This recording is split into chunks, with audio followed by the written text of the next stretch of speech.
All right, so let's look at our agenda for this morning. So we already did our welcome and agenda review, our introductions. So in a minute, we're going to hear from Wendy Crowley from the Michigan Department of Education, who's going to give us an update on 10 cents a meal. And then we'll get into our discussion about what a dime can do, the evaluation of the 10 cents a meal pilot.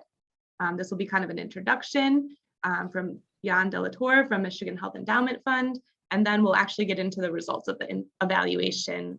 So we have our presenters, Elissa Trumbull, who's the evaluation consultant, Colleen from the MSU Center for Regional Food Systems, and Kathryn Colasanti from the University of Michigan School of Social Work. And then after that, we'll just do some quick MFIN updates and calendar reminders, and then we'll adjourn at 11:30. So that's what we have on our plate today. And at this time, I'm going to turn it over to Wendy to get us started. Sorry, I went out of order. There we go. Okay, go ahead, Wendy. Good morning, everyone. Oh, wait a minute. You can't see me. There, oh, you can. Good morning, everyone. I'm Wendy Crowley. I've worked with MDE for over 10 years, but because of the way that this program is funded this year, there's finally funding to fund a coordinator for the program, and that's me, and today's day 4. So I'm learning lots. Garrett and team asked me to just kind of give a brief overview of the program and what we've got planned for this year. So as many of you know, the goals for the program are things like supporting the infrastructure. Next slide, please. Supporting the infrastructure of Michigan's local food system, doing some community development, things like getting kids to try things that are new. And I know the team today is going to talk about all of the, the data that they've collected about how those things work. I've done a little bit of outreach already, and I'm learning lots of really cool things about the how much more work there is to be done in outreach and kind of connecting all of those things. One of the most exciting things we're working on right now is we're leveraging an existing project to build farm to school videos and building a specific one for 10 cents a meal. And our videographers already got a lot of footage of kids and 10 cent sponsors and partners that are doing it. And we're going to do a few more interviews and put out a promotional video for the 10 cent program this year. You can, next slide. So this started as a pilot in 2016 in just a couple of regions of the state, and this year has been funded for $5 million in every county, $5 million total for every county in the state now. It's a matching grant, so sponsors can get a match up to the amount of their grant award for fresh and minimally processed Michigan fruits, vegetables, and legumes. We have partners who help us with a lot of the things. On a Michigan grown products from MDARD, and then the Center for Regional Food Systems helps us with all of this evaluation and all the education things. The Groundwork Center for Resilient Communities does amazing communications and manages all of our press release and all of what we look like to the world and makes us all look good. We appreciate those partners. And next. So schools and non-school sponsors of USDA child nutrition programs. So this year, well, actually last year and this year also, the program is available to early childhood centers. And we're learning that there's, with the dedicated funding that's allocated for early child care sponsors, they have kind of different needs.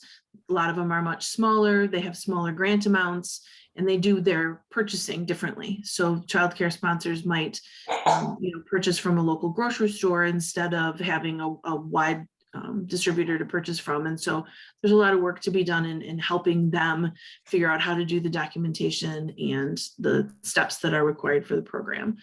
We made announcements yesterday and today to 229 grantees this year, which is up, 60 grantees from last year. Yes, exactly. And this is just the first round. So we had some technical difficulties with our application. We got this first round approved that represent 55 counties in Michigan and over 540,000 kids. We plan on a second round of grant applications being available probably in the middle of the winter. I would like to really do some specific outreach to early child care sponsors.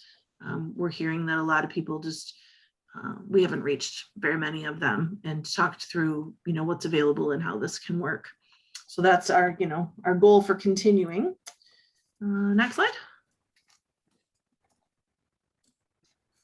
So the steps, the very basic steps for how to participate in the program are buy and feed kids Michigan produce, submit your invoices and your meal count data, complete the evaluation surveys that tell us, what you're doing and how you're doing and what's great about the program, and then receive a matching payment. And so we're trying to simplify the message and simplify the process so that it really is as easy as those 4 steps for people. I think that's it. Does anybody have questions about what this year looks like and where we're going and how it works? Yeah, and just a reminder, we've asked that for questions for this period of time that folks try to ask questions that would be applicable to everyone and not individual program questions, because those can be addressed at a later time individually. Excellent point. Thank you.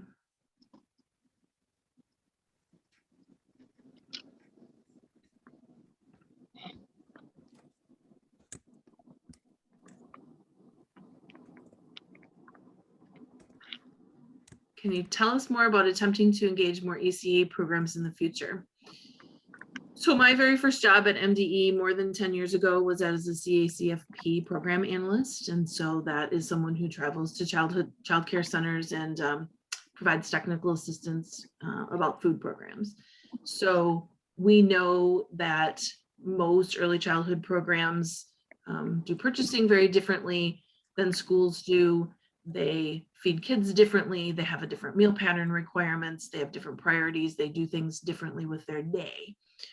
So, this program started as a school program, and as it's evolved, and our advocates at Groundwork have worked really hard with the legislature to build this program. We need to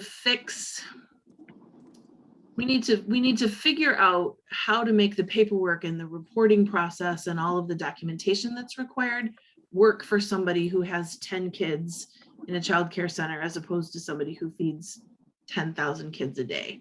And so I've been talking to early childhood care centers and, how do I figure out what farm my produce came from, and how do I know what county it is, and how do I know where I can get things that I can serve in the wintertime? So my plan is to do a lot of listening and to have some conversations and some focus group kind of conversations and settings where I can learn and hear what the barriers are that are different for early childhood programs.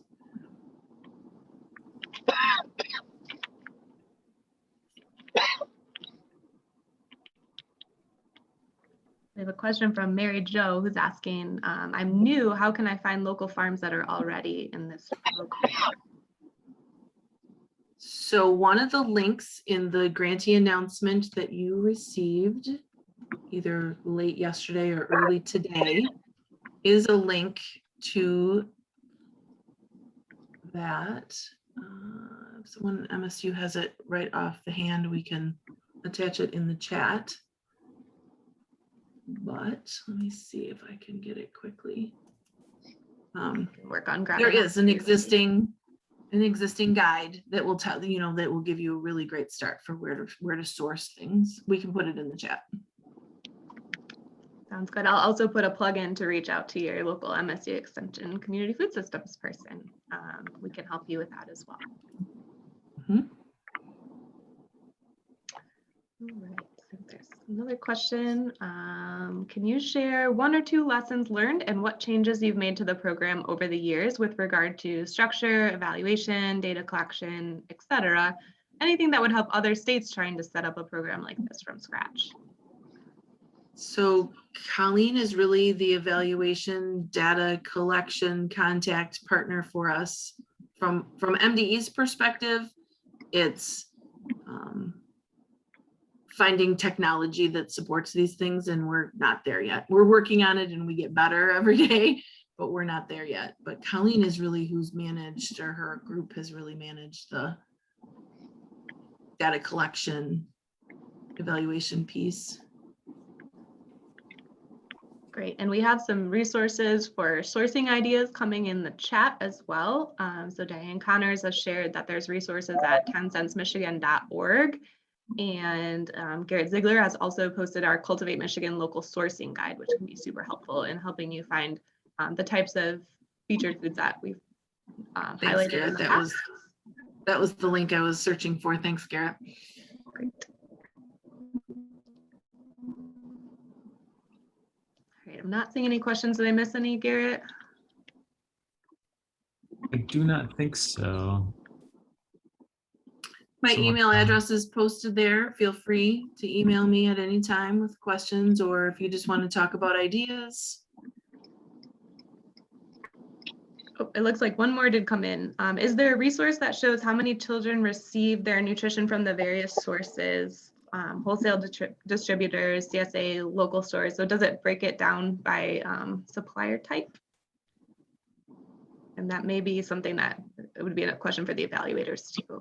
So we can hold that one. We'll have a little bit of information on that coming from at least the pilot years, and then there will be forthcoming information on that for the most recent year. Awesome, thanks, Colleen. We have time for a few more questions. So it looks like we are having more coming in. So sorry if I missed this. Your grantees receive 10 cents reimbursement, and the only thing they have to report is feed kids, invoice, and data collection and survey, but statewide, other entities receive reimbursement, but have to fill out a more complicated form. I'm not sure if I understand that question, but maybe Wendy, you do. Otherwise, we may go ahead. I'm not sure I understand the question either, Taylor. That is the process. I mean, the data collection, there are some steps to the data collection. There are some steps to collecting invoices. There are some steps to the survey, but that is the basic process for everyone who participates. But if you have specific questions, you can email me directly as well. Okay, I guess I was just more so wondering, like, everyone in Michigan has the opportunity to participate in this program, and what is different from the grantees? Sorry if I missed that. Oh, okay. To be awarded the grant, you have to be participating in a USDA child nutrition program. So Child and Adult Care Food Program, National School Lunch and Breakfast Program, USDA Summer Food Service Program. And the reimbursement, the 10-cent reimbursement, is for 10 cents for any meal that was a reimbursable meal that was served in a USDA program that also contains Michigan produce. Michigan produce defined as minimally processed fruits, vegetables, and legumes that were grown, and if they're processed in Michigan. So then you keep your invoices, you submit your invoice totals, you do the evaluation surveys, and you receive the reimbursement. Okay, cool. Thank you. You're welcome. Great. Is there a printed material or website that explains how 10 cents a meal works that I can direct others to? Yeah, if you could go back to that first slide, the 10 centsmichigan.org. The Groundwork Center folks have an amazing amount of resources. There are success stories and pictures of kids and all kinds of ideas and resources, all right there at 10centsmichigan.org. Usual timeline for application and acceptance to 10 cents. Well, it took us more than a month this year because we had vendor issues and technology issues. But I would well, it probably is a month. When we put out a new application in the winter, a new round of application in the winter, by the time we get the application closed and do all of our follow-up and evaluation that we need to do, it probably takes a month. This grant, however, is an annual grant. And so let's say you applied in January, December, January, got awarded in January. Any Michigan produce that you have valid invoices for that you serve to kids from September 1st would count for this program. So if you're serving kids today, Michigan produce, and you can document your invoices and the farm and the county that it came from, that would apply to the match for the program. Fantastic. It looks like Colleen has shared in the chat another helpful resource that would be a good thing to share with folks to explain the program. So the 10 cent, why 10 cents matters, a framework resource link is in the chat box as well. I have so much to learn. Thank you, Colleen. Well, thank you, Wendy. I really appreciate all of your insight and being here with us this morning. You're a fantastic resource. There's some kudos for you in the chat box as well. I don't see any further questions, so we will transition to our next speakers. So our next speaker, I'm going to stop my screen share. I'm going to scooch over to a different slide deck, and we have Jan joining us first to give us our introduction to our evaluation. So go ahead, Jan. Hi, good morning, everyone. My name is Jan Delatorre. I'm a program officer for the Nutrition and Healthy Lifestyles team here at the Michigan Health Endowment Fund. I think I can speak on behalf of the Nutrition and Healthy Lifestyle team that we're very happy to be part in sharing the results of the evaluation of the 10 cents program here in Michigan. Before I go on, I'd just like to a little bit about the Michigan Health Endowment Fund. We are a Michigan-based foundation whose mission is to improve the health and wellness of Michigan children and older adults. We have 8 areas of focus: access to healthy food, behavioral health services, foodborne illness prevention, health-related transportation, health services for foster and adopted children, infant mortality, technology enhancement, and wellness and fitness. We do our work through 4 grant-making programs or areas in behavioral health, nutrition and healthy lifestyles, healthy aging, and community health impact. I encourage you to check out our site, www.myhealthfund.org, to know more about our work. Email or even call us. We are not like any other health foundation. We are very accessible and more than happy to sit down with you to discuss your ideas. I will drop my email address after I'm done. So the Health Fund is supportive of 10 cents because we believe in its potential to strengthen our collective work to improve the health of young people, as well as strengthen healthy food production. A thorough understanding of the program is really needed in order for all of us to effectively communicate the impacts and the importance of 10 cents to all players in the food ecosystem. To give us a clear picture of this expanded 10 cents evaluation, I'd like to introduce to all of you the team responsible for this heavy lift. Elissa Trumbull, who's the evaluation consultant, Colleen, who is the Director of Farm to Institution at the MSU Center for Regional Food Systems, Kathryn Colasanti, who is now at the University of Michigan School of Social Work, the Program Evaluation Group. So as a data geek, I cannot thank Elissa, Colleen, and Kathryn enough for adding rigor to the project by ensuring a solid data collection plan, a thorough analysis, and the patience and the hard work. It looked very tedious, folks, that it must have taken for them for this evaluation to get off the ground. Again, as a data geek, the technical notes is where it's at. We can have a little party looking at how rigorous this was. I would also like to thank the following folks for their contribution on the framework project that was sort of the first part of this expanded evaluation. Heather Ratliff from Cherry Capital Foods, Kevin Frank from Detroit Public Schools Community District, Mike Gavin from Gavin Orchards, Diane Connors, who's here, Groundwork Center for Resilient Communities, Lori Yelton from the Michigan Department of Agriculture and Rural Development, Jamie Malnar and Diane Golzinski from the Department of Education, my former colleagues at the Michigan Department of Health and Human Services, Janae Moore and Dr. Michelle Bird, Brandon Seng from Michigan Farm to Freezer, Rory Nooner, who used to work for the Health Fund, who really masterminded the participation of our foundation with all 10 cents. It was really Rory's passion for Michigan that got us here, at least on the Health Fund side. And It continues despite her moving to the East Coast. We miss her dearly.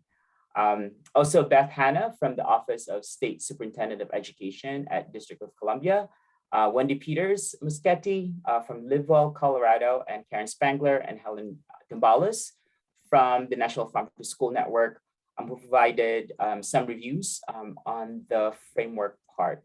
And also the students, farmers, food service directors, everyone who participated in the expanded evaluation. I think that's it for me. If you have any questions, just go ahead and email me. And without further ado, I'd like to pass the mic to Kathryn Colasanti to continue with the expanded evaluation, the framework today. Thanks a lot. Great, thank you, Jan, and good morning, everyone. Again, I'm Kathryn Colasanti. It's great to see so many familiar names and faces on the webinar today. As Jan said, we did want to start off with the framework and just to help make sure we're all on the same page with the underlying motivations behind 10 cents. This was developed through a very collaborative process, and I appreciate you reading off all those names, Jan. So as you all heard, it was very much bringing a lot of people together from a lot of sectors, both in Michigan and nationally, to articulate the why of 10 cents. So if we can go to the next slide. 10 cents is designed to alleviate problems that children face and that suppliers face. So for children, the majority of Michigan children eat legumes infrequently and are not meeting USDA daily fruit and vegetable requirements. Also, majority of Michigan children are not exposed to a wide variety of fruits, vegetables, and legumes. And the federal reimbursement rate for school meals is too low for food service directors to purchase large varieties and quantities of fruits, vegetables, and legumes from diverse scale, so operations of different sizes, Michigan suppliers.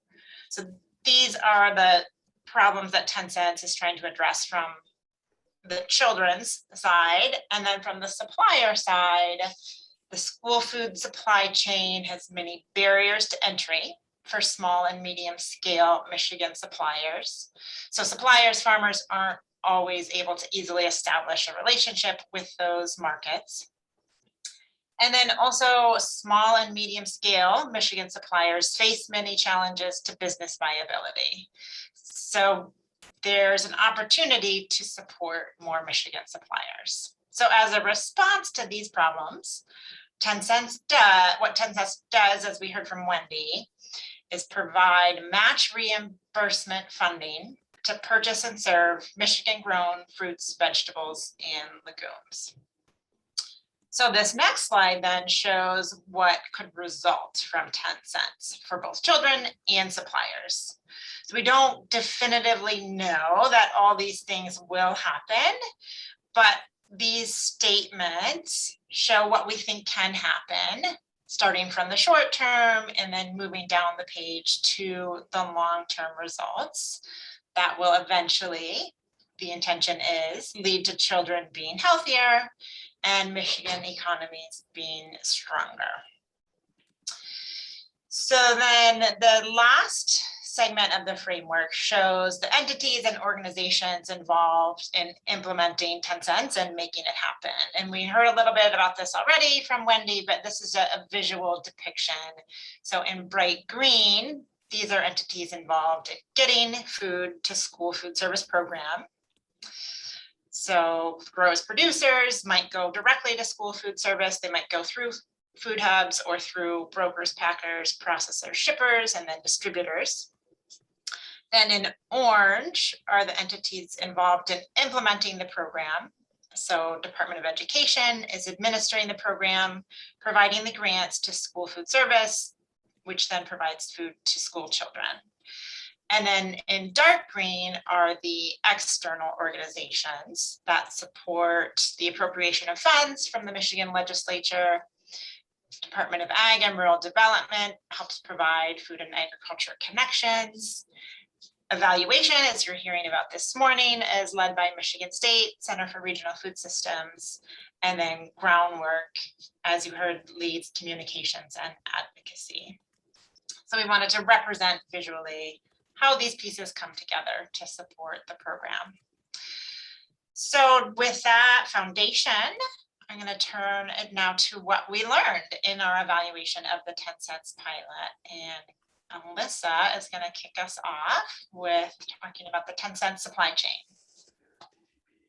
Well, good morning. Thank you, Kathryn. I'm so happy to be here this morning and to help kick off sharing some of the highlights from our work and to have had the opportunity to work with such an incredible team on this project and with all the stakeholders that are involved. So just to get into the details here, as you know, investing in Michigan's agriculture and local food business economy is one of the primary aims of the 10 cents program. And through this evaluation, we found that an estimated $1.7 million were spent on Michigan grown fruits, vegetables, and legumes through the pilot in the 2017 to 18 and the 2018 to 19 school years. Over these 2 pilot years, we found that 75% of the 10 cents grants, that's plus the matching requirement, were spent on fruits, 24% on vegetables, and then less than 1% on legumes. And a note here and a thanks here to mention that these data have come from detailed purchasing reports from the participating food service directors. And they provided information that included the product type, the farm of origin, invoicing dates, unit and total cost, and then the distributors when applicable. And then for the analysis to roll up and be able to see these high level, have this high level snapshot, the products were standardized into product types and then fruit, vegetable, and legume categories.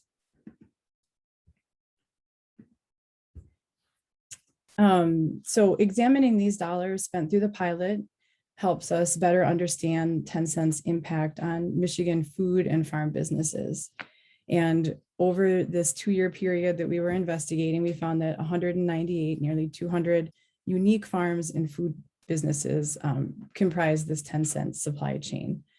And these food suppliers were categorized as farms, broadline distributors, processors, food hubs, specialty distributors, farmer cooperatives, or grocery stores. So that I think answers in part some of the one of the questions that came up earlier. Participating food service directors sourced approximately 10% of total 10 cents purchases each year directly from individual farms. And then across both years, we found that 134 individual farms sold food to school food directors through 10 cents. Most of the purchases, as you can see here, came through intermediated channels, and the majority of the non-farm direct purchases were from food hubs. We also found that most participating direct food service directors sourced 10 cents products from 2 to 3 different market channels throughout their participation in the program. And one limitation we want to mention here of the available data is that this only tells us what was purchased through 10 cents as it's reported by food service directors, without the context of the scope and sales of the suppliers' overall businesses that would help us better understand the impact on their business, including any increases in sales to schools. So here you can see, as the framework showed, one of the potential outcomes of 10 cents is for school food service directors to purchase and serve a wide variety of fruits, vegetables, and legumes. And the purchasing data that we dug into indicated that this is really happening and that we're seeing a tremendous diversity of Michigan grown fruits and vegetables being used by the 32 grantees in that first year, 2017 to 18, and the 57 grantees the following year, and not the first these 2 years that we were looking into. Cumulatively, food service directors reported purchasing 15 types of fruits and 41 types of vegetables in these 2 program years. And then here it's a little hard to see because it's tiny, but you can look into the report to check this out a bit closer. But you can see the wide variety of vegetables that were served. We also want to know that for this evaluation, I touched on this, but just to get a little, to explain it a little further, we standardized the products into product types. So that means, for example, Gala apples were categorized all as apples, and different types of herbs like parsley and cilantro were categorized as a single product type herbs. So for this reason, the resulting number of product types is smaller than some of the previous reporting for the 10 cents pilot years, but it doesn't conflict.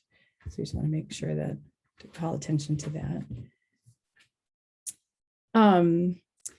So on average, we found that a grantee purchased 7 types of fruits and 14 types of vegetables in 2017 and 18.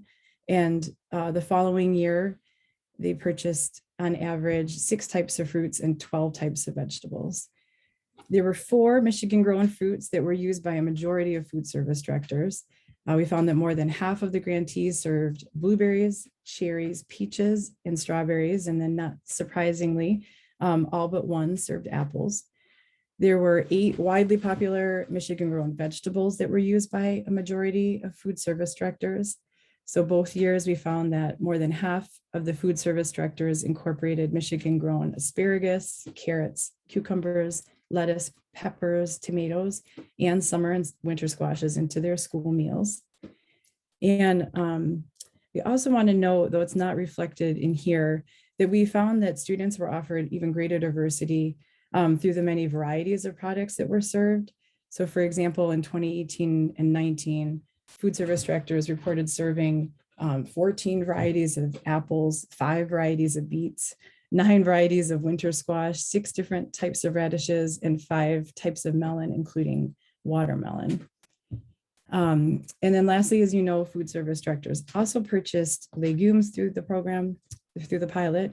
And in 2017 to 18, a quarter of participating districts served dry beans. And then this increased the following year to 35%.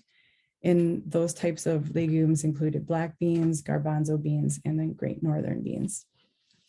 And one tip we want to mention here, I know you just advanced the slide, but is that these findings might be useful for farmers and vendors to help plan for what to sell to 10 cents grantees, or to begin the conversation with new grantees about what they might be interested in purchasing. Across all grantees, we found that Michigan grown products were purchased each year of the traditional school year, though the frequency and dollar value of these purchases did reflect the seasonality of Michigan agricultural production. So by dollar value, the most 10 cents purchases were made in October both years. And we also found that school menus and the experience for students were unique in each participating district. So when we looked in the purchasing data, it showed us that the food service directors were incorporating these Michigan grown products into their school meal programs in different ways and to different degrees throughout the year. So for example, based on the purchasing data, the menu at one participating school district may have included Michigan apples in October, December, and April, whereas another school district served a diverse set of foods throughout the school year, including 9 types of fruits and vegetables, fruits and 15 types of vegetables, like some of those ones that I mentioned earlier, carrots, cucumbers, peas, tomatoes, and sweet peppers in September and October during that peak harvest season when there's a lot of diversity available. And in the report, you can find and look a little closer at calendar snapshots of Michigan grown foods on the menu as exhibits of the different types of district engagement in the program that we found over these 2 pilot years. And with that, I'm going to turn this over to Colleen to share insights from our interviews with 10 cent grantees. Thank you, Elissa. So we know that school food service directors have different strategies for purchasing local foods and for using 10 cents grants in their school food service programs.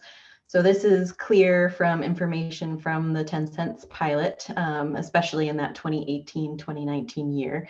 And that includes applications to participate, food purchasing data, and results of the evaluation surveys of participating school food service directors. So we wanted to dive into that a little bit more and begin to understand how food service directors use 10 cents grants differently and some factors that drive their decision making. And to do that, we conducted a series of interviews with 6 food service directors who were awarded 10 cents grants in 2018 and 2019. And we wanted a mix of grantees with a wide range of behavior in terms of their local food purchasing. So that was based on the number of different fruits, vegetables, and legume purchases that they had made, both prior to participating in the program, as evidenced in their applications, but also during the 10 cents program.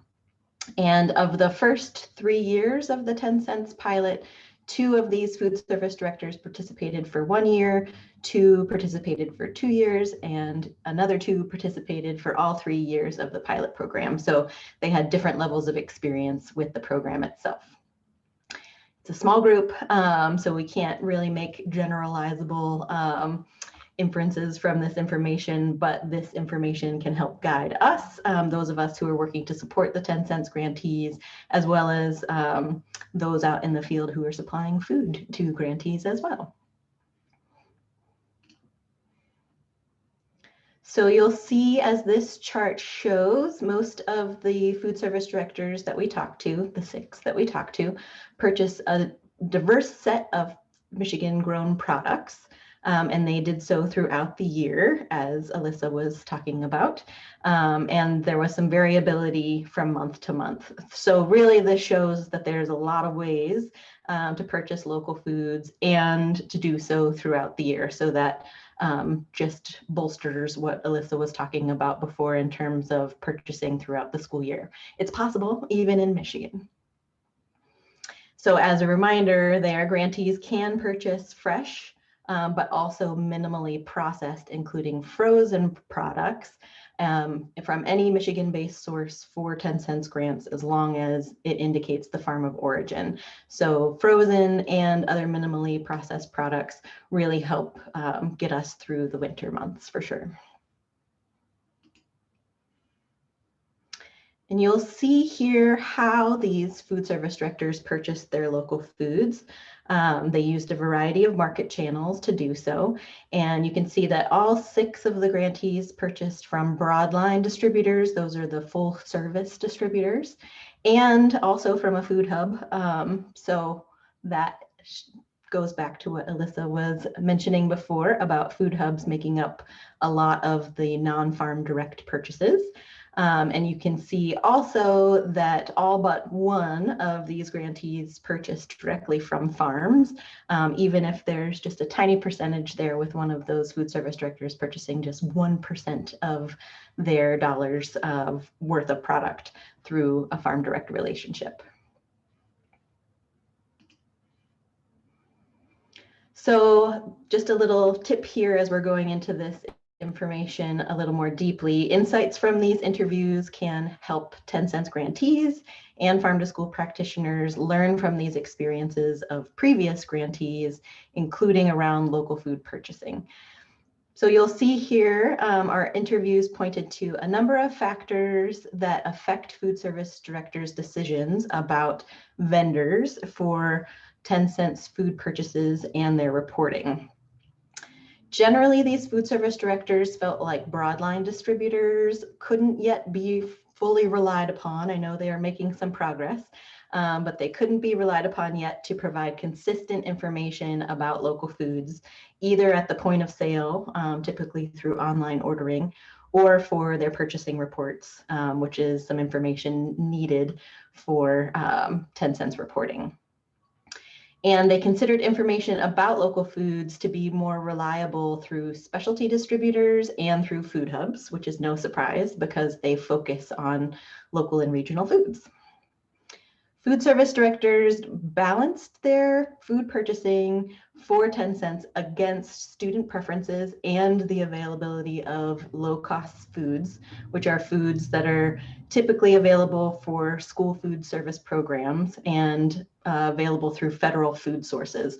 So these are things like USDA foods and Department of Defense foods that schools kind of have to rely on for a portion of the food making up a school meals program, and then they want to see how that weighs against student preferences to decide what to purchase locally. It's complicated. Food service directors also had to weigh convenience and any additional cleaning and preparation that was required for whole, fresh fruits and vegetables when they were deciding which local food products to purchase and how frequently they wanted to serve them. Food service directors who purchased food directly from farmers had varying experiences, and there were some challenges there. Challenges were related to delivery to multiple school buildings, preparation required for whole fresh foods, and the volume of farm products available, as well as competitive pricing for the school food market. That was in one case, and in another case, that was around consistent availability throughout the school year. One food service director had planned with farmers for planting in 2018 and 2019. So that's kind of taken it to the next level and really engaging in the production plans. And another food service director expressed interest in a forward contract arrangement with a farmer in the future. Food service directors who were successful in spending more than their initial grant awards on eligible Michigan foods also suggested a few different factors that helped them. One mentioned getting to know farmers, including through farm tours. There were product-specific factors that mattered, like whether the apple season was a good one that year. And they also mentioned promotion of local foods in school meals, including through letters to the community members, using social media, and also using videos. And another thing that was interesting was that we heard a couple of times that participation in school meals was kind of considered a reinforcing loop for 10 cents to be successful. So two food service directors in particular noted that student participation in school meals was an important outcome of 10 cents. Their participation increased. And both of those food service directors ran school food programs that had relatively low free and reduced price meal eligibility. And both mentioned being really grateful for these grants because their programs aren't often eligible for other types of funding assistance that require a 50% or greater eligibility requirement. And in another case, a food service director reported that participation in school lunch was up among teachers, increasing by at least 50%, which was prior to the grant program. The food service director assessed that there was excitement around the communication of 10 cents and the local foods served through it. And then that generated more participation in school meals, which then led her to purchase and serve more local foods in school meals, which in turn drove further participation. So that will be something that will be interesting to keep an eye on going forward. And that points to some of the behavior of school food service directors, which Kathryn will share more about now. Great, thank you, Colleen. So another way that we tried to understand how food service directors are utilizing 10 cents is by looking at what they were purchasing before participating in 10 cents and then during their participation at 10 cents. So we compared what they said they had purchased in terms of Michigan grown fruits, vegetables, and legumes on their application to participate in 10 cents with their purchasing records in the program. And we saw a minute ago the month by month purchasing records, but what we looked at in this analysis was the total over the whole year. So neither of those measures are perfect. And as we've heard, they don't represent everything that they purchased. They only represent what was purchased through 10 cents. And also the way that those were measured in the application versus the purchasing records was different. So the comparison isn't perfect either. So we want to be careful about putting too much weight on this, but it is a way to get an initial read on trends. So what we looked at is on the 10 cents application. Oh, we'll stay on the last one. It's going to take a minute to get through that. Thanks. Whether their purchases of fruits, vegetables, and legumes was higher or lower than the average for the group, okay, overall. And that gave us the first grouping of either high or low. And then we looked at whether the types, the number of different fruit, vegetable, legume types that they purchased during 10 cents increased or decreased by at least 50% or kind of stayed the same. So that branched our initial high and low groups into the 4 total groups that you see in this graph. So some people started with relatively low number of fruit, vegetable, legume types they were purchasing, but then kind of just stayed flat or pretty similar through 10 cents. Some really increased while participating in 10 cents. That's the low to high group. Then some people started with a pretty high number of different fruit, vegetable, legume types and stayed high. And then interestingly, some people started with pretty high and then decreased in their 10 cents purchases. But again, that's just the 10 cents purchases. All of that to say that the takeaway here is I think this analysis reinforces what we heard in the interviews, reinforces what we saw in the purchasing patterns that Elissa shared, that different food service directors are using the program differently. Now we can go to the next one. Yeah, so in addition, we to looking at the change in purchasing before and after 10 cents, we also wanted to see if there were any factors that correlated with the number of fruit, vegetable, legume types purchased during 10 cents. And what we found consistently is the more experience with farm to school programs correlated with the purchase of more types of fruit, vegetables, and legumes through 10 cents. And we found that relationship in 3 different ways. So first is the graph on the left. The longer that grantees had participated in 10 cents, the more fruit, vegetable types they purchased on average. Although I will give the caveat that in the last column, there are only 7 school districts that purchased, or schools or school districts that participated all 3 years. So that's a small sample, but nonetheless, that trend is pretty clear. The second way we saw that relationship is the number of years in which a grantee had participated in any type of farm to school program. So not just 10 cents, but any of the other programs that we noted they had participated in also showed a upward trend in the overall types of fruits, vegetables, and legumes they purchased in 10 cents. And then the third, and this is the graph on the right, grantees that had participated in 5 or more total different types of farm to school programs also purchased more fruit, vegetable, legume types on average than those that had participated in 4 or fewer total programs over the total time period that we looked at. So all of this reinforces it's okay to start small, right? Purchasing a limited set of fruits, vegetable, legumes is where most people start. So if you're new to 10 cents, if you're new to farm to school in general, you don't have to do everything at once. Programs can and do grow over time. The other thing I would just want to highlight here is we're talking about the number of fruits, vegetables, and legumes as an outcome.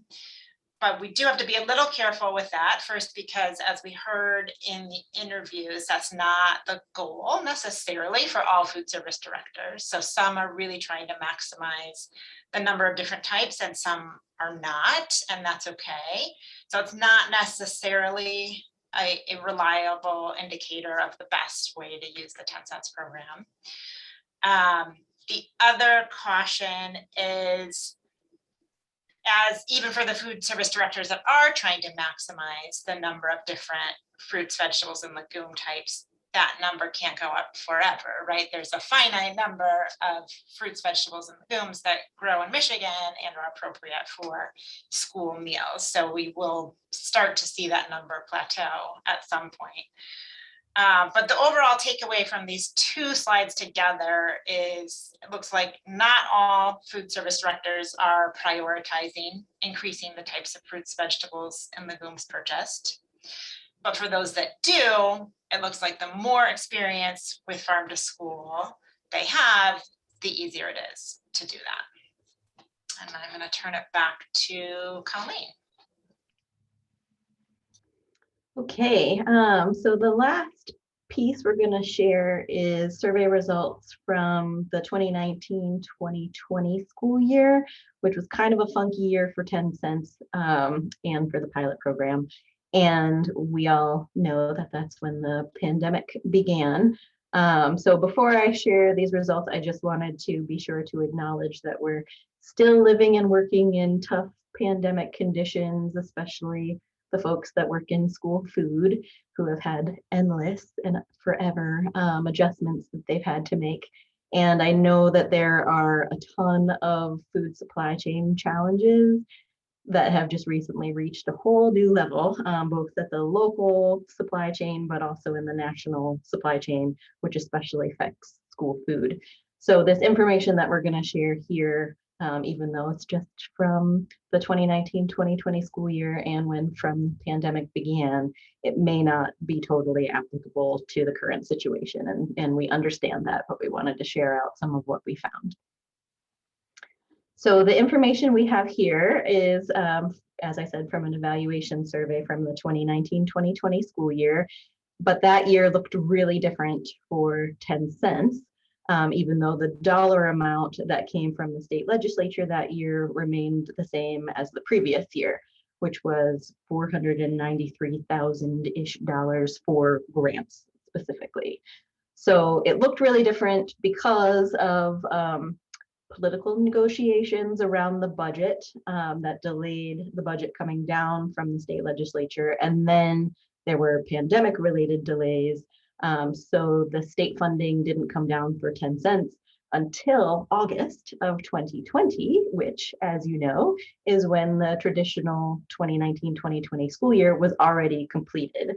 So at that time, the Michigan Department of Education, which administers the grants, dispersed funds to 41 grantees to reimburse their previous purchases of eligible products. For which school food service directors had receipts and invoices that indicated the farm of origin. So despite that delay in funding, about half of the grantees from that year indicated that local food purchasing did help their school meals programs in some way during the shutdown and school closures caused by COVID-19 in the spring of 2020. And many schools continued to provide food to children and families during that time, so it mattered. Some of the food service directors noted that they were able to serve additional items or had more options and variety with local food products during that time, ensuring we are providing the rainbow to our students, as one food service director put it. Greens and asparagus were specifically mentioned as local items food service directors used during that time, along with Michigan fruit, especially whole hand fruit like apples and bagged fruit seemed especially helpful and enjoyed by families during this time. 7 grantees indicated that local food purchasing did not help their school meals programs during the shutdown, and some others didn't reply to this question or said it wasn't applicable to them because their school food service program was shut down during that time as well. But as one food service director noted, the rapid change in programming during the pandemic reduced our capacity for seeking out local items to include in our program. So we saw a little bit of both, but more than half of the grantees said that it helped. Food service directors were also asked what they needed to support their farm to school efforts to purchase and serve more Michigan grown fruits, vegetables, and legumes in the next school year.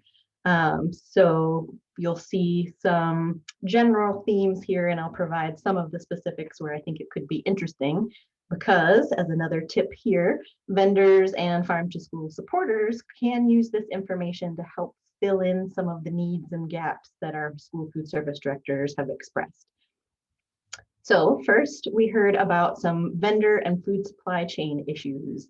So some food service directors wanted to see a Michigan produce box that meets requirements of weekly meal packs. Some wanted delivery to individual school buildings.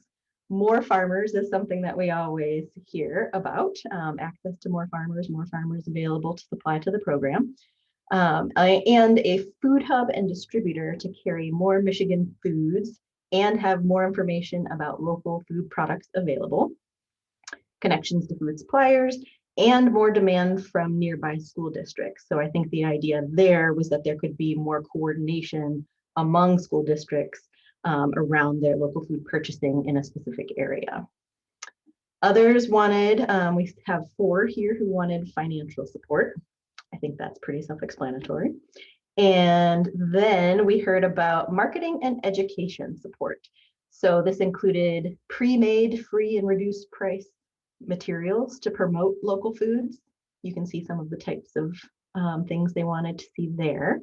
Information about how 10 cents works and about how local foods and taste tests can work with fresh fruits and veggies. And then food service support included recipes that students would like and menu development, help with menu development for fresh fruits and veggies. We also saw that general support, things that I didn't have another place for, were placed under that general support category. So that included flexibility relating to forecasting 10 cents spending during the pandemic. And this is a quote, continued overall support from all those individuals involved in this wonderful program. So ending on a positive note there. We asked food service directors in this survey about farm to school support that they needed in the future beyond the coming school year as well. So if you had to look a little further out, what could be helpful? They mentioned additional food service staff and equipment, including for processing and proper refrigeration, lower prices for local products. That's also something we hear often. A network of farmers to sell and deliver to schools, and this was particularly for Southern Michigan. A food processing business that could use bulk food for minimally processed items. Financial support for purchasing other Michigan products like meats or milk, or all Michigan products that are in a school meal. Matchmaking opportunities with vendors of local foods. Opportunities similar to MDE's town halls, which any of you have participated in those. They're hosted by video and phone conference on a regular basis. I think it's monthly. So food service directors wanted a space like that for sharing of ideas with each other.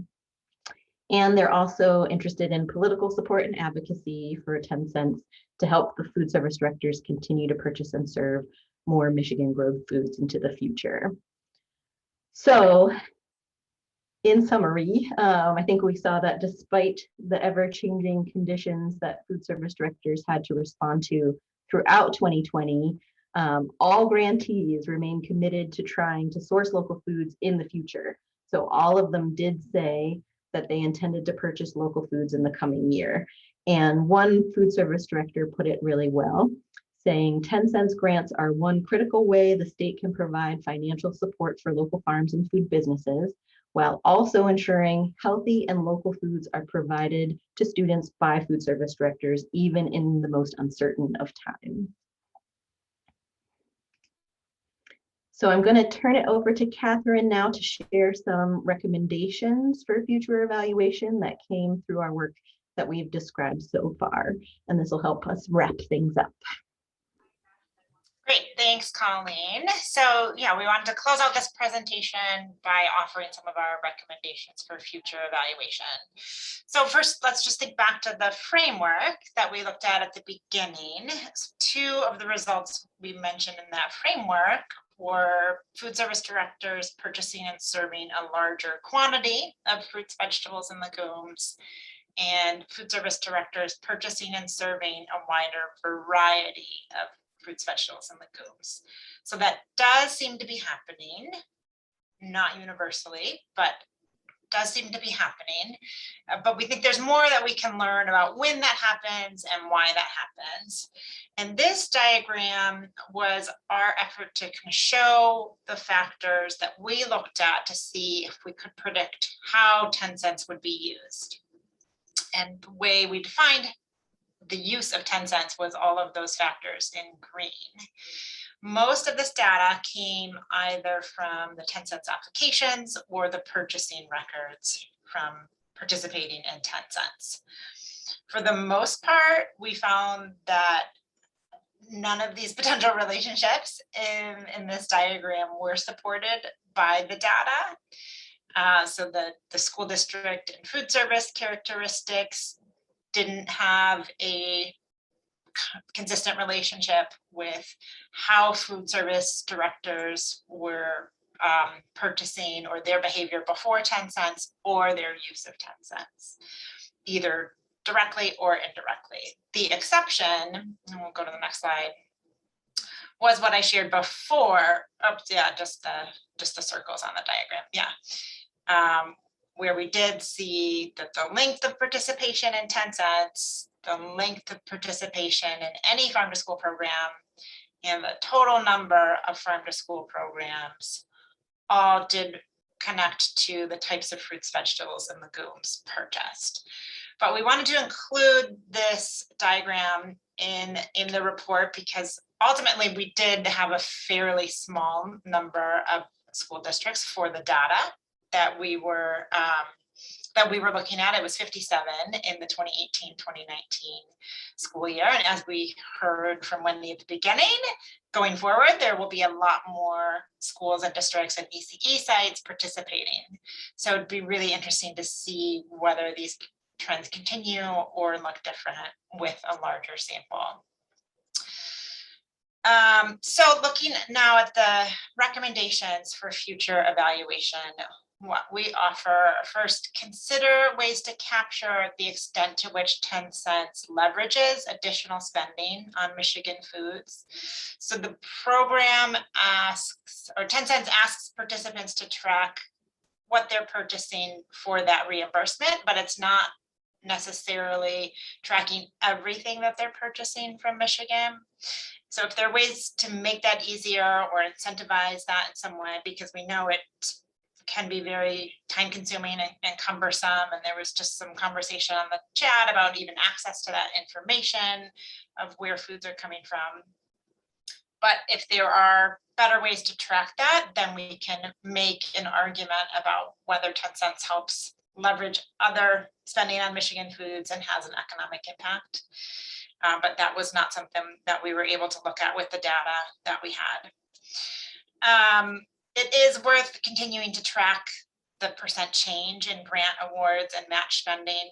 We didn't get into that too much today, but there is some in the report where we saw some grantees were able to either spend beyond their initial award or their award was reduced in order to meet the level that they felt like they could purchase at. So that's something that we can continue to track going forward as well. What we did talk about today, continuing to track the number of fruit, vegetable, and legume types that grantees purchase. That one is relatively easy to track now that there's a system that we created to do so going forward. So it makes sense to see if the trends that we identified in our report continue with the expansion of the 10 cents program. Because we saw this relationship between farm to school experience and the purchase of fruits, vegetables, and legume types, we suggest adding a question about farm to school experience to the 10 cents grant application as a way to get a read on what that is coming into the program and how much support grantees might need. But some of the things that we really didn't see any relationship with were free and reduced price, meal eligibility, district size, the number of new foods tried, and the number of promotional education activities. So those are activities that food service directors report out on in their surveys while they're participating in the program. but we didn't see any relationship between those factors and how people were utilizing 10 cents. We were interested in this evaluation and looking at this concept of food service culture and all the ways that a food service director and their motivation and commitment and the overall motivation and commitment of food service personnel and the program and all the intangible factors that go into a food service operation influence how 10 cents is utilized. We didn't have a lot of that data to measure any of those things, so we just relied on the specific behaviors that we could measure based on the applications. But we suggested that's something that's worth exploring further in the future. Also, there was some conversation in the chat about this. We had really wanted to survey students about how this program impacts them and whether they're eating the fruits, vegetables, and legumes that are served through the program and try to get at that outcome of consumption. We had planned to roll out that survey in March of 2020, and you all know what happened that month. So that was not possible this time around, but we would love to survey students in the future and to measure fruit, vegetable, legume consumption directly and see what the relationship between 10 cents and the student consumption is directly. And then lastly, just to continue to examine purchasing data to learn more about 10 cent suppliers and how products are prepared and served to students. So we really focused on the purchasing side of the equation, but it would be really great to know about the supply side of the equation and better understand what it means for suppliers to participate in providing the products for 10 cents. So to close us out, Colleen is going to share some of the 10 cents resources available. Yep, so this gets back to some of what we were mentioning earlier as we were chatting. You can find all of our 10 cents evaluation resources at our Michigan State University Center for Regional Food Systems website. The URL is there, foodsystems.msu.edu, and we have a whole section dedicated to 10 cents a meal now. And as always, there's great information always available and updated at the 10centsmichigan.org website. And we wanted to just take a minute to thank all of the school food service directors and grantees who participated in our work and participate in 10 cents. And we have a great team of 10 cents partners who all provided essential information and feedback as we were working on this. And to Jan and the Michigan Health Endowment Fund for their support of this project. And I wanted to mention too, the W.K. Kellogg Foundation regularly supports our 10 cents evaluation work for the annual work we're able to do.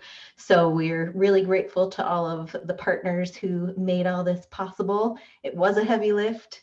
It was a whole lot of data, and I hope it's useful to you, and I hope we can have more information like this coming for you in the future. So with that, I think if it's all right with Mariel, that we could take some questions. Yep, we definitely have time for questions. So please put your questions in the chat.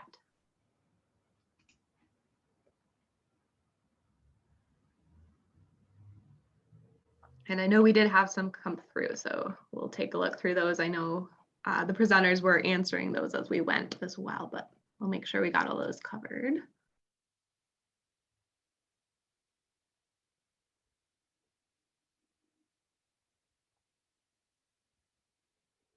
And one thing I wanted to note that's coming up in the chat for me is that we did include farm to school experience questions previously in the application, and it's not there right at this moment, but it is in our evaluation surveys.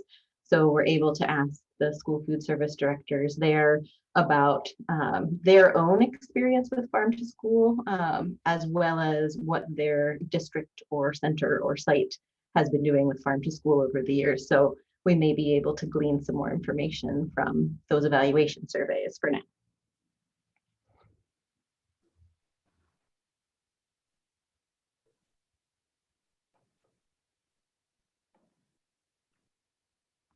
Got a A lot of appreciation coming in the chat. I have a question while we're waiting for, I guess, for the entire evaluation stream. What surprised you most about these results, if anything?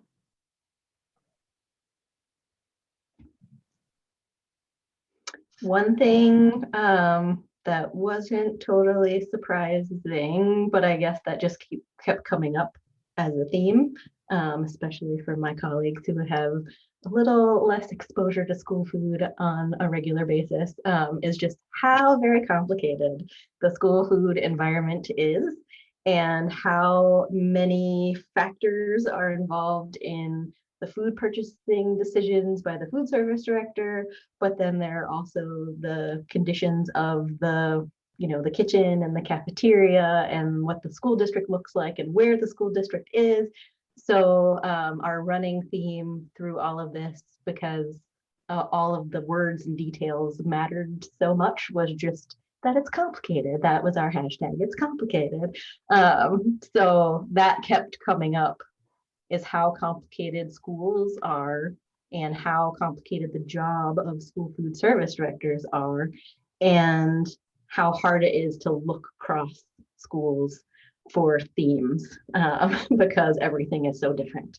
So how do you take account of all of those differences? And we're trying to start with some of that now. And I think as we expand the program, we'll be able to do more of that work and maybe find some more of those things that can kind of predict success, whatever that is. But what is success? So that would be what I would note, not as a surprise, but just as a heavy recurring theme. Kathryn and Elissa, did you want to add to that? Yeah, I think you captured it well. We definitely kept surprising ourselves at how complicated each piece of the analysis was, even just how many months we spent defining each fruit and vegetable type, right? Like to get that into a way that we could count it consistently. I guess echoing Colleen's point about what is success, it is, I mean, my takeaway from participating in this is it is much less straightforward than I thought going into it. And there are, I think, so many different ways that the 10 cents program can be utilized and make sense for different districts based on their context, and all of the different factors involved in all the other programs that they do or do not have access to. And that's also what's awesome about the program, is that it provides those additional resources that food service directors can take and utilize in a way that makes sense for them and for their program. I see this question here in the chat too about differences between grantees in metro area and non-metro. We didn't analyze by zip code specifically, but we did look at by the size of the surrounding community, which kind of gets at that, and didn't find any relationship there.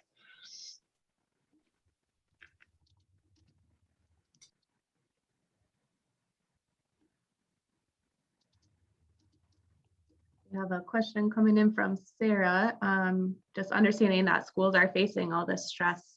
If willingness to participate in farm to school activities has reduced, did that come up at all in any of your conversations?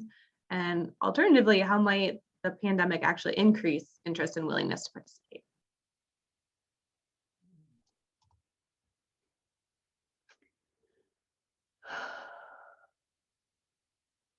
So I think the closest we got to that question, a good one, Sarah, was in that 2019-2020 evaluation survey of the 41 grantees from that year, but we'll have more results coming from this I'm losing track of all the years, from the 2020-2021 school year. And we did ask that question again of the grantees that participated in the program this past year. But we did find that all 41 said that yes, they intended to purchase local foods in the coming year. I think at that point when we surveyed them, which would have been, I think that was in August or later in the fall, we may not have had a sense of still how long the pandemic was going to be affecting us and how severe the food supply chain challenges were going to be. So it might have been, I don't want to say optimistic. I think it might have been appropriate for the time, but we may have seen a drop in that since then, just because everything is in disarray right now with the school food supply chain in particular. So I do think for those school food service directors, and this is me just interpreting what I have learned over time, not formal results, but I think those food service directors who had relationships in place with farmers and other local food vendors were able to rely on those folks as much as possible and even come up with some creative solutions during the pandemic. Whereas if you were just getting started with the program or just getting started with Farm to School and didn't have those relationships in place just yet, that might have been a little tougher to navigate in that time, because suppliers were also very busy trying to keep up with everything. So I think we will have more information coming for you on that, Sarah, and it's hard to say since our latest published data is kind of early on in the pandemic, but we'll keep an eye on that.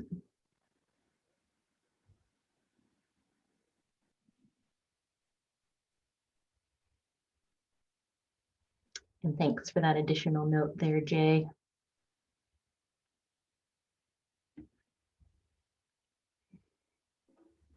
All right. Doesn't look like we have any further questions. So really want to appreciate all the information that was shared today. There's some appreciation in the chat for you as well. This was really fantastic and exciting to see. So thank you for taking the time to share that all with us today. And with that, we will transition. Thank you. Thank you.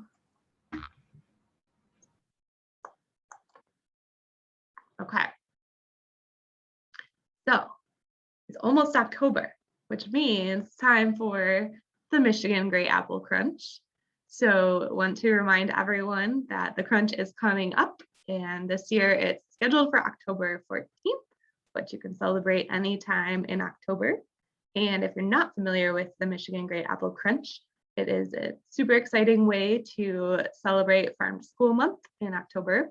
And the way that it's done is that local apples are sourced, and everyone in your school or early childhood program will crunch into an apple on one particular chosen day or time in October. And we record these through registrations, and it gets counted toward a regional goal of 1 million crunches this year. So just a great way to celebrate fall and agriculture in Michigan, and to highlight all of the successes that we've had with Farm to School in Michigan and the 10 cents a meal program.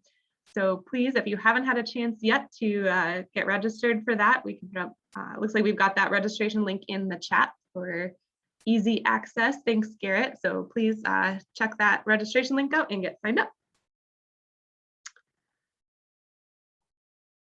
All right.